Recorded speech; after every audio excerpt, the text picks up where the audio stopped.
Arguably the most fascinating British UFO case in the last 35 years took place on a remote Scottish hillside one evening in August 1990. For years it has perplexed those who have looked into it, and not only due to the mysterious nature of the craft which was observed. The non-reporting of the story at the time by the Scottish press has puzzled many, and in recent years information has been found that suggested terrestrial black projects were to blame. When the Ministry of Defence decided to withhold certain details of the case until 2076, and a former MOD civilian desk officer's involvement are added to the mix, the case becomes even more fascinating and even more intriguing. Nearly 35 years after this landmark event occurred, are we any further forward knowing just what was witnessed over the Highlands that summer evening back in 1990? I'm Graham Rendell, author of several books dealing with pilot and aircrew UFO encounters in the late 1940s and early 1950s, plus a critically acclaimed work on the Foo Fighters of World War II. The Calvine case fired up my imagination when I first heard of it in 1996, and it continues to puzzle me, and others, today. I recently had the opportunity to stay at the hotel where the two witnesses to the strange craft worked at the time of their sighting. I was also able to follow in their footsteps, climbing the hill to what is generally believed to be the spot where they saw the UFO, and then took several images of it. I figured you'd like to come along too, so let's take a hike, literally, and also review what we do know about the August 1990 Calvine sighting. Morning folks, Graham Rendell here. This is Calvine. I've just parked up, I'm just about to go and climb the hill where the UFO was seen on the evening of the 4th of August 1990. So, wish me luck.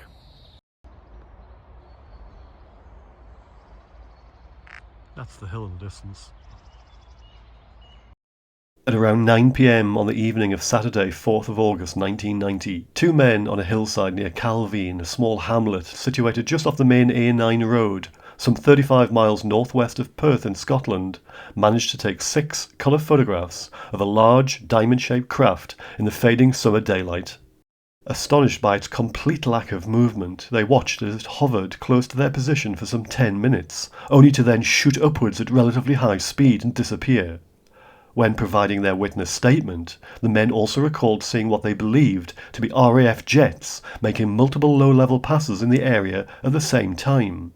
It is still unclear whether the jets were accompanying the strange craft, or just happened to be flying through the area at the time, or were they even trying to intercept it. Calvine lies close to the main Perth to Inverness road, a relatively busy thoroughfare even on summer evenings, and the valley it follows was back then a popular low-flying route for RAF aircraft, and machines from other NATO air arms conducting exercises. Indeed, Calvine sits in the middle of what is officially designated Low-Flying Area 14, and I remember using various mountainside locations in the general vicinity for low-level aviation photography back in the early 2000s. You can see the hill on the top there. There's nowhere to park down at the base of the hill where you start walking, so I've parked up in the village, and it's about a quarter of a mile to walk to the base of the hill. A rather impressive couple of rail bridges here. Network rail guys are working on it sometime this morning. According to the copy of the handwritten sighting report released by the National Archives in October 2008, the witnesses gave an account of their sighting, plus the colour photographs to what was the joint RAF Royal Navy headquarters at Pitravy near Dunfermline. This closed in 1996. As this was in the days before the advent of digital technology, the photo negatives were given to the Daily Record, one of the main Scottish newspapers, for potential publication. A journalist from the paper duly contacted the MOD for comment, and when asked if the latter could have the negatives for examination, passed them on rather than take copies or refuse. It would appear that neither the MOD nor the Daily Record returned any of these items to the two witnesses. Surprisingly for such an obviously newsworthy case, the Daily Record did not run the story at the time, nor keep any of the 6 negatives in their possession. The MOD received everything that confirmed the existence of the strange craft over Calvine. Or did they? We will come back to that little matter shortly.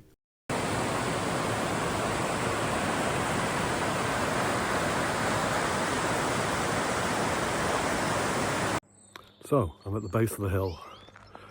the main road, such as it is, and that track behind me is where you go up. This is actually called Struan, it's not Calvine. Calvine's a little village just to the north of here. Struan's a collection of a couple of farmhouses and an old church. And that's about it really. So, we're going to go up here. And you can't really see the hill from here. It's hidden behind those top little bits. But, right, see you in a bit. Nick Pope, a former MOD civil servant and staff member of Secretariat Air Staff 2A, whose functions included receiving UFO reports from the public, would not take up his post on the so-called UFO desk until the year after the Calvine case occurred. However, he still managed to include details of the sighting in his 1996 book Open Skies, Closed Minds. There is some evidence that Aurora, if it exists, has been operating over Britain. A report sent to the Ministry of Defence tells of two men out walking at Calvine, a remote area 20 miles north of Pitlochry, near Blair Athol in Tayside. It was the 4th of August 1990. The two men became aware of a low humming sound and turned to see a large diamond-shaped object which hovered for about 10 minutes before flying off vertically at great speed. What was really intriguing was that a Harrier jet also made a number of low-level passes, as if the pilot had seen the object as well and was homing in for a closer look. One of the men on the ground had a camera and sent the photographs he took to both the Ministry and the Scottish Daily Record. The Harrier remains untraced, the object unidentified. I kept a blow-up of one of his photographs on my office wall until one day my head of division noticed it and took it away. Expert analysis had revealed that the photographs were not fakes, but neither the experts nor I accepted the Aurora theory. And even if it exists, it is most unlikely that Aurora could function in the way described in the encounter. It seemed to me to be the perfect way for UFO skeptics to explain away a difficult sighting. The Calvine report remains one of the most intriguing cases in the Ministry of Defence's files. This prompted a parliamentary question in July 1996 from Martin Redmond, the Member of Parliament for Don Valley, about the incident. To ask the Secretary of State for Defence what assessment his department made of the photograph of an unidentified craft at Calvine on the 4th of August 1990. Who removed it from an office in Secretariat Air Staff 2A. For what reasons? And if he will make a statement. Nicholas Soames, Minister of State for the Armed Forces, gave a written reply to the MP's question. A number of negatives associated with the sighting were examined by staff responsible for air defence matters. Since it was judged they contained nothing of defence significance, the negatives were not retained and we have no record of any photographs being taken from them. Rather than clarify matters, the minister's answer sowed confusion regarding the Calvine case. His reply appeared to be at odds with Nick Pope's version of events, especially the latter's statement that he had an enlargement of one of the shots by the witnesses on the wall of his office, pronouncing it as easily the most compelling UFO photo he'd ever seen. Pope also described the diamond-shaped object as a structured craft of unknown origin, unlike any conventional aircraft. His statement suggested at least one photo existed, either from those supplied to RAF Pitreavie or possibly made using the negatives sent to the MOD by the Daily Record, and we will return to that point shortly. Nick Pope said that his boss removed the photo from his office wall and he never saw it again. This is the hill, so you can see it's pretty featureless. But it's a lovely weather this 2nd of April. 2025. This is looking back down the glen towards Blair Athol and Pitlochry. You can see Ben Vrackie in the distance. And we'll just pan around, looking south now, and then looking west, and right in front of us here is Am Temple, or the temple. Am Temple is the Gaelic name for it. Yeah, it's 1,378 feet, I think, high. So I think you're about 600 or 700 feet above the road. It's not too difficult. I'm just out of condition. I haven't really done any serious hill walking over the winter months. It's been too bad to get into the hills near where I live. So, anyway. It's a nice gentle stroll for an April morning. I've been climbing for about 25 minutes now. It's not bad actually, it's quite a nice path. I seem to have settled down a bit. There's snow on the northern slopes of the hills, on the mountains away in the distance there. That's over sort of a Loch Tummel just before you get onto Rannoch Moor area. The hill I'm still climbing and temple is this one, so I'm near the top. Haven't got too far to go to get to the sort of summit. It's a bit flat on the top, I think, looking at the map. So we'll see when we get there. You hear a lot of road noise from the A9, which is the main highway from Edinburgh and Perth up to Inverness in sort of northern Scotland. Despite the official brush-off in Parliament, behind the scenes there seemed to be a concerted effort to prepare ministers for questions regarding the August 1990 sighting. The MOD UFO files released by the National Archives in October 2008 provide a fascinating insight into just how the Calvine case was handled at the time. They demonstrate that the MOD believed details of the sighting would be splashed across the newspapers. Dated 14 September 1990, a loose minute from Defence Secretariat Air Staff 12/2 to the Assistant Private Secretary, Under Secretary of State for the Armed Forces, suggested that the Daily Record was expected to run the story, so a handy set of responses had been drafted for potential inquiries as a result. These were categorised into two groups: defensive lines to take and, if pressed. The first included comments such as, "No definite conclusions reached regarding diamond-shaped object," and "Have no record of Harriers operating in location at stated time date." The second included the somewhat dismissive statement that UFO reports from Scotland are rare. However, what is clear from the loose minute is that Defence Secretariat Air Staff 12/2 believed that the Under Secretary of State for the Armed Forces needed to know both the background of the case, in at least some detail, and extra lines to take beyond the UK government's usual UFO reports present nothing of defence significance response. This alone seemed to set the Calvine sighting at a level way above the normal run-of-the-mill UFO reports that featured in the MOD files. Yet details of the MOD's investigation and conclusion took up just a single paragraph of the loose minute. The negatives have been considered by the relevant staffs who have established that the jet aircraft is a Harrier, and also identified a barely visible second aircraft, again probably a Harrier, but have reached no definite conclusion regarding the large object. Relative staffs referred to the Joint Air Reconnaissance Intelligence Centre, or JARIC, based at RAF Brampton in Cambridgeshire. JARIC was responsible for strategic imagery intelligence and had provided unique insight on both the Soviet Union and Eastern Bloc states during the early Cold War period before the advent of satellite technology.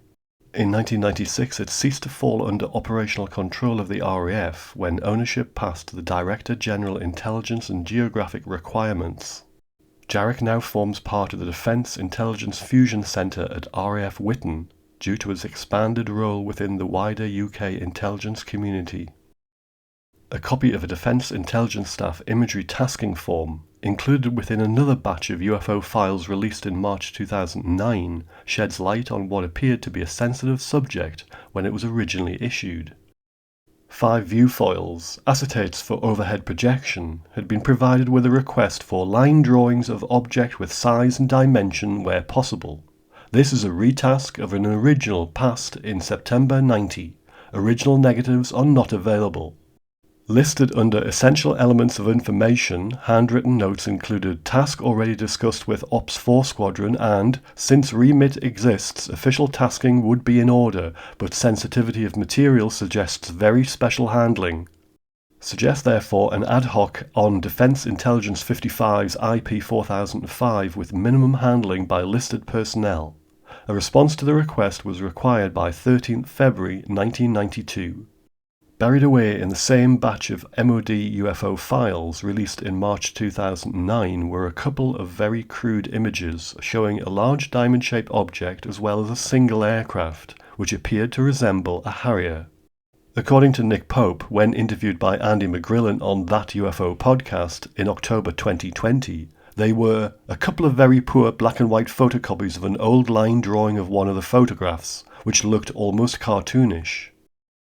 Whether this original line drawing, which would have been used for imagery analysis, was the same one requested as per the copy of the imagery tasking form released back in March 2009, is unknown. No annotation or analysis accompanies these images, nor is there any sense of scale, size, or distance, apart from the obvious difference in relative sizes of the object and the Harrier. Yet it was impossible to tell just how close to the witnesses the UFO was. The files don't reveal whether the two men were contacted for follow-up questioning about their sighting. For over a decade, the line drawings were the only available images of what had been photographed near Calvine in August 1990. So, 40 minutes after leaving the road at the bottom of the hill, I'm at the top. Those trees behind us are where the photograph was taken, or the series of photographs were taken rather, because there was supposed to be 6 images. We only know about 1. And this is a lovely morning up here. It's hard to believe this is Scotland right at the beginning of April, but I've made it. And I'm going to have a little wander around and see if I can work out where this picture was taken. Those trees are the only ones up here at the moment. They have planted a whole load of new ones on the sides of the hill, and in a few years' time this might well be unrecognisable, this area. So my advice is, if you want to come up in here and see what it was like possibly back in August 1990 when the Calvine photograph was taken, then come up in the next year or so, because like I say, it might have changed out of all recognition once you decide to do it in a few years' time. Okay, I'm going to have a mooch around, I'm going to catch my breath a bit, and then I'm going to see where this picture was taken. Okay, cheers guys. What was also intriguing about the loose minute was what the MOD said about the photographic negatives that they received from the Daily Record on 10th September 1990. The negatives have now been returned to the Scottish Daily Record.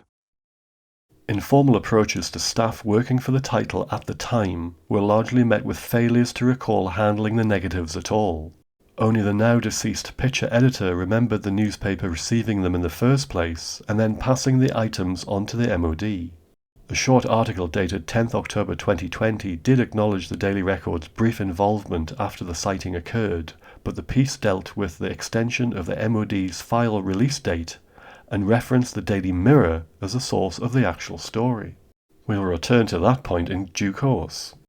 Speculation that the Daily Record had been the subject of a D notice preventing publication remains unconfirmed. However, the most compelling evidence for such an action came courtesy of a memo buried within unidentified aerial phenomenon policy files released under the Freedom of Information Act in 2018 to Dr. David Clarke, journalist and lecturer at Sheffield Hallam University.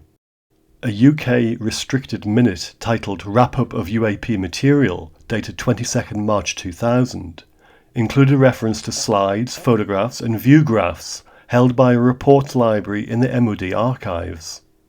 Written by Ron Haddo, a Defence Intelligence 55 contractor who was the author of the report Unidentified Aerial Phenomena in the UK Air Defence Region Executive Summary, completed in 2000 as part of the secret UFO study Project Condign, 2 lines in the 3rd paragraph of this minute are very interesting. The remaining Astra Aurora photos and 35mm slides are also on this last file. There was a press D notice issued at the time. There was no mention of which particular report or story the D notice referred to, but the likely candidates are whatever was allegedly photographed at Calvine or the strange but almost certainly man-made machine that allegedly crash-landed on the main runway at Boscombe Down in Wiltshire in September 1994. The latter has been tentatively identified as Astra Air Vehicle 6 by some sources. The issue of such a ban on reporting would help to explain the Daily Record's failure to report on the story in 1990 and subsequently. So, I'm at the top. This is Ann Temple.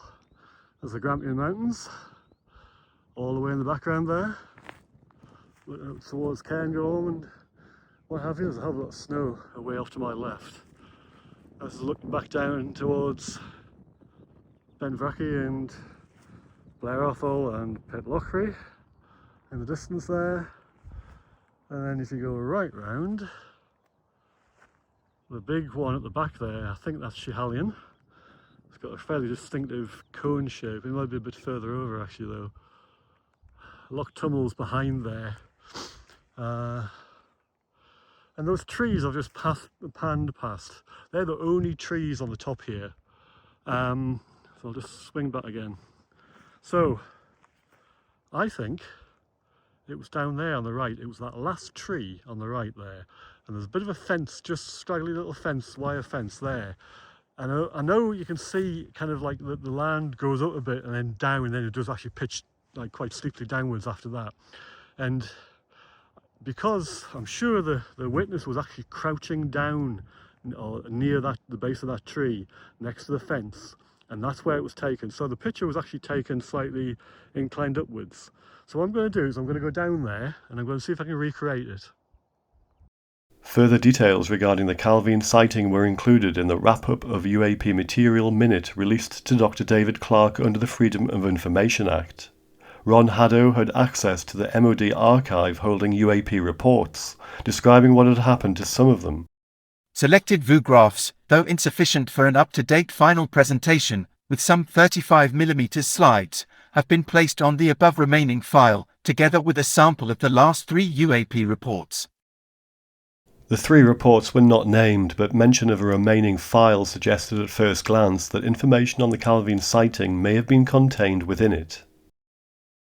Expectations that the photographs and other documents relating to the case, which were not part of the March 2009 release, but due under the old 30 years rule in January 2021, were thoroughly dashed in October 2020. Despite MOD statements in 1990 and in 1996 that the Calvine sighting did not contain anything of defence significance, an announcement was made that certain information would not be released until at least 2072, a staggering 82 years after the sighting. Even this turned out to be short of the actual mark. The withheld information is not to be released until 2076. The MOD continues to refuse to comment on the nature of the object itself beyond the nothing of defence significance stance it adopted back in 1996. Speculation arose as to what information was being withheld and the reasons behind non-disclosure. Did the Calvine photograph show a true UAP, or was there a much more mundane explanation for the MOD's actions? Just what was being withheld from the public? In response to an inquiry from myself in late 2020 regarding this matter, David Clark referred to the sighting report released in October 2008. What is being withheld until 2072 is simply the name and address of the informant, e.g., the photographer, that is covered by black ink. The reason is that the Ministry of Defence and the National Archives regard this as personal information that should be protected for an extended period of time. David Clark confirmed that before the introduction of the Freedom of Information Act in 2005, personal details would have been released under the 30 years rule. He stated that if the original procedures had been followed, the name of the primary witness would have been released by the National Archives in January 2021. Dr. Clark chose to fight the MOD's decision and had the following argument. There is no valid reason for the unredacted versions of these files to be withheld for that length of time. To date, however, his appeals for reason have fallen upon deaf ears. So this is the nearest tree to the fence line. And that's the fence. So if it was taken here, just try not to fall over, it's quite rough here. I think there's a wall here, or a bit of a kind of a retaining wall. And I think they were crouched down here, either at the base of the wall or just above it, where they're in the shelter of this tree. They were probably just sitting, because it's quite a nice little spot. And there's actually a bit of a path sort of comes through there as well, which leads down to the path that you've come up the hill from. So, yeah, I think this is the spot. Now, we've obviously got a little bit of rising ground just in front of us there, but really, the way the picture was, it was a lot further down. So I think they were looking slightly upwards. Or they might have been looking that way, which is off towards where the B road goes and the B847 goes along the valley below us, because that ground actually slopes really quickly downhill just a few hundred yards ahead of us here. So I'm going to try and work out exactly where it is. Bearing in mind I've got to try and recreate the picture sort of nearly 35 years later. Obviously the foliage will have changed. the fence may have been repaired in that time, or new bits might have been put in, old bits might have been taken away or rotted away. It's hard to tell, but I'm going to have a good go anyway. We'll see what I come up with. My guess is that we're here. I can't be certain, but it's about the closest you can get to recreating this spot. It's also the nearest place where the foliage is to the fence. And if you were crouching down at the base of that kind of retaining wall, then you're sort of hidden away. Yeah, it's quite. I say it's a lovely little spot. This on a spring day. So anywhere along here, because you've got the foliage is right above us. There we go. So there's nowhere else really around this a little strand of trees. There's only about maybe 6 or 7, maybe, I don't know, maybe a dozen trees here. Not many of them at all. They're all little straggly things. But this is the nearest to come to the fence. And obviously this is also where it actually sort of pans out over more open ground. So I think they were bent down or crouching down or even lying down just at the base of that retaining wall, and maybe just with their backs against it, having a bit of a rest. And obviously if you take a photograph from there with maybe I think it was a 50mm lens, then it would get the fence line in, and also if you're looking kind of slightly upwards, you wouldn't get that that hill in. So there might even been a little bit closer actually to the fence, and you've just got the kind of top of the fence in the picture. You don't really have any relief, so you haven't got any sense of what the ground is beyond it. So yeah, it's a bit of a weird one, but I just wish there was a bit more detail in the picture so you could actually recreate this. But I guess obviously people would have done that long before me if that had been the thing. Whilst the debate over the exact nature of the object continues to this day, mention of Astra or Aurora and a possible D notice suggests that a man-made vehicle, possibly a black project of some description, was involved. This would suggest a hitherto unannounced American platform, but the exact nature of such a craft remains a mystery. Others disagree, citing that the Calvine craft clearly demonstrated at least 2 of the 5 observables coined by the former head of the Advanced Aerospace Threat Identification Program, Luis Elizondo. These are instant acceleration and anti-gravity lift, with no visible propulsion system.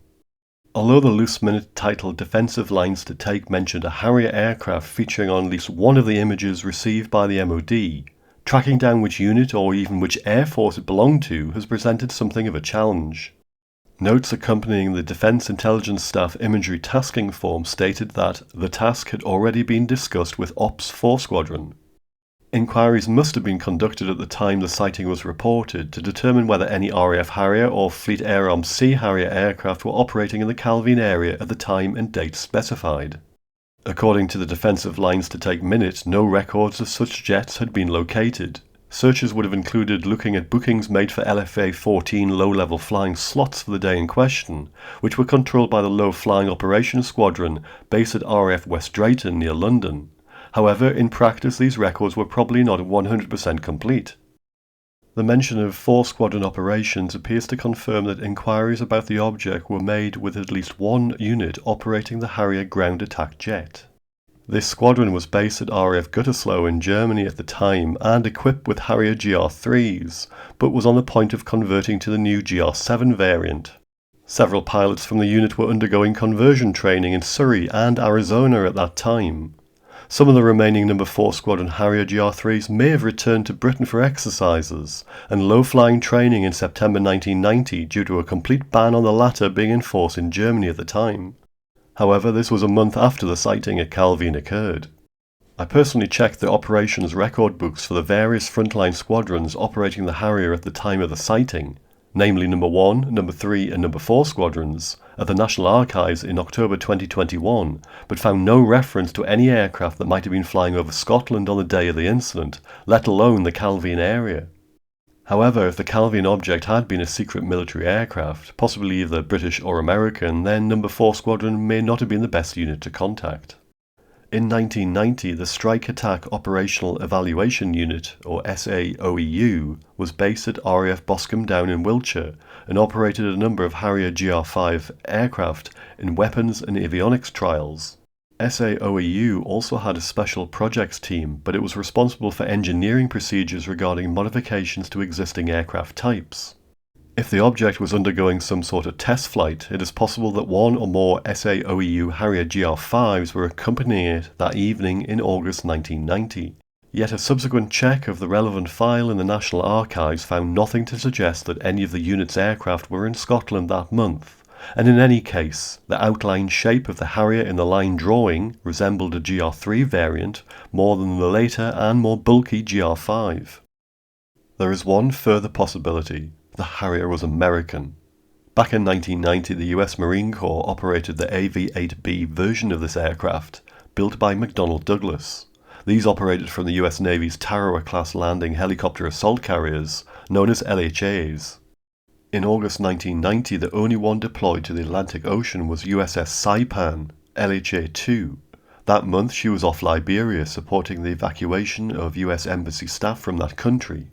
Her small AV-8B Harrier contingent was on board, drawn from VMA 223 Bulldogs based at Marine Corps Air Station Cherry Point in North Carolina. It is not beyond the bounds of possibility that one or more Harriers were sent to Britain to support a black project operation, although the odds of this are somewhat low, given the distance involved. Saipan never sailed that close to Britain and headed for the Mediterranean following her evacuation duties. Carrier-based aircraft would have more than likely have had to land somewhere in Britain and would invariably have created plenty of chatter amongst aircraft enthusiast grapevines. Yet no reports of US Marine Corps Harriers appeared at that time, from Saipan or from any of the other 4 LHAs. If any of these aircraft had operated over Britain during August 1990, then they managed to achieve total secrecy in doing so. After many years of false trails and dead ends, David Clarke finally achieved a breakthrough, one which would completely disprove the MOD's statement that no photos of the Calvine object survived. He was put in contact with retired RAF press officer Craig Lindsay. Craig was involved in the Calvine case back in 1990, as he had been asked to be the go-between for the Daily Record and the MOD. He had acquired an original print of one of the 6 elusive photographs, keeping it safe at his home since 1990. Along with a photo, Craig had also retained the original envelope used by the Daily Record to send the images to the MOD. The photograph confirmed that the crude line drawing had indeed been accurate. In addition, details contained on the reverse of the photograph would lead David Clarke and others onto a so far fruitless pursuit. In May 2022, David met Craig in Scotland, where he interviewed him and was shown the original print. After further negotiations, Craig agreed to donate the photograph to the Sheffield Hallam University Archives. At the end of June that same year, David Clarke, together with the Disclosure Team podcast's Vinnie Adams, collected the image from Craig. On the reverse is written the name of the copyright holder, Kevin Russell. Attempts to find Kevin Russell have been unsuccessful, and that part of the investigation continues to this day.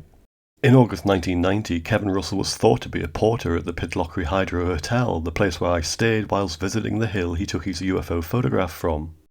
My own inquiries at the Hydro drew a blank. The staff were too young to have been working there back in 1990, although one or two were interested to learn that a former employee might have taken such an amazing photograph. But did Russell work at the Hydro? So here's another view of the fence line. You can see sort of the area probably where they were sitting or crouching down or whatever next to that tree, and there's the fence line. Goes over the top of the hill, but there's no trees over there, and doesn't look to be any kind of like sort of remains of any that have been dug up either. And you can see the fence line comes all the way down here, but it's too far away from those trees, so there's no way that could have been in the shot. Okay, well, that's my visit to the temple, or Am Tempur, Antim Pan, whatever you want to call it, in Gaelic. My Gaelic pronunciation's rubbish anyway. I'm going to walk back down now, so it won't take 40 minutes, it'll probably take about 25 I think to get to the bottom. Okay, it's been great. I've really thoroughly enjoyed being up here. I hope you have too, and I hope you get an idea of what's probably gone on 35 years ago, and I will see you shortly. After news of the discovery of the original photograph broke in 2022, Richard Grieve, who had worked in Pitlochry back in 1990, stated that he knew the 2 witnesses. The 2 people who took the photograph were chefs at Fisher's Hotel in Pitlochry. I know this to be true as I worked in the hotel at the same time. Craig Lindsay revealed to David Clark that he had been given a telephone number to call the witnesses back in August 1990. When the press officer rang the number, it turned out to be a hotel in Pitlochry, and the man he eventually spoke to was a temporary worker there. Craig believed it was the Athol Palace Hotel on the eastern side of the town. So was it the Hydro, Fishers, or the Athol Palace that mysterious and elusive Kevin Russell actually worked at? Temporary chefs would have probably moved from hotel to hotel, especially in somewhere like Pitlochry where there are a number of such establishments offering vacancies over the summer months. Chances are they worked at a few different places in Pitlochry that particular year. And was the photographer even called Kevin? Craig Lindsay couldn't remember, but Richard Grieve, the witness's apparent colleague, did. Grieve stated that he worked at Fisher's for 10 months alongside 2 chefs, neither of whom were called Kevin. If so, what was the significance of the name on the back of the photograph? However, the 2 chefs did tell him that they'd seen the strange object from the hilltop, and there was one final piece of the story. One wet evening, shortly after the 2 witnesses had reported their sighting, a group of chefs from the hotel, including Richard Grieve, were on a break, standing outside the rear of the building. A car suddenly pulled up and 2 men dressed in suits got out, claiming they were from the Royal Navy. They took the witnesses, who they'd asked for by name, away for a private conversation. This apparently turned out to be a series of questions about the photographs that the 2 had taken. According to Richard Grieve, the chefs were visibly shaken by this incident and their demeanour changed dramatically. They weren't the same people anymore. The pair left their jobs at the hotel not long afterwards, but not before one of them had hinted that whatever they'd seen had somehow involved the Americans. Had the witnesses been warned off? In the 35 years since the event, neither has come forward to explain what happened that evening back in August 1990. If Kevin Russell, or whatever the name of the photographer really was, had been told never to divulge information about his encounter, it would explain a lot. The possible D notice would have helped to ensure total silence about the affair at the time. Yet now, 35 years on from the sighting, would such restrictions really be necessary? So, I've had a really good morning walking up there. Took 40 minutes to walk up to the top of the hill from here, to the nearest road, and it's taken just shy of 20 minutes to come back down. And I wasn't running or anything, I wouldn't do that on a hillside, trip and fall and break something. So yeah, it's been fun. So I'm going to take the 5 minutes to walk back to the car, and I'm going to head back and see how my wife's doing in Pitlochry. It's been really good. If the Kevin Russell who took pictures of a UFO on a hillside near Calvine in August 1990 is somehow watching this video, then please get in touch with me. I'd love to hear from you. If anybody else out there knows who he is, perhaps a friend or a relative who is watching this, then I would encourage them to ask him to get in touch. Even if he was somehow warned off at the time about talking about the incident or the photographs he took, surely 35 years later, those restrictions can't be enforced anymore. Or if they are, then they really shouldn't be. Thank you all for watching, and see you again next time on Bitesized UFOs.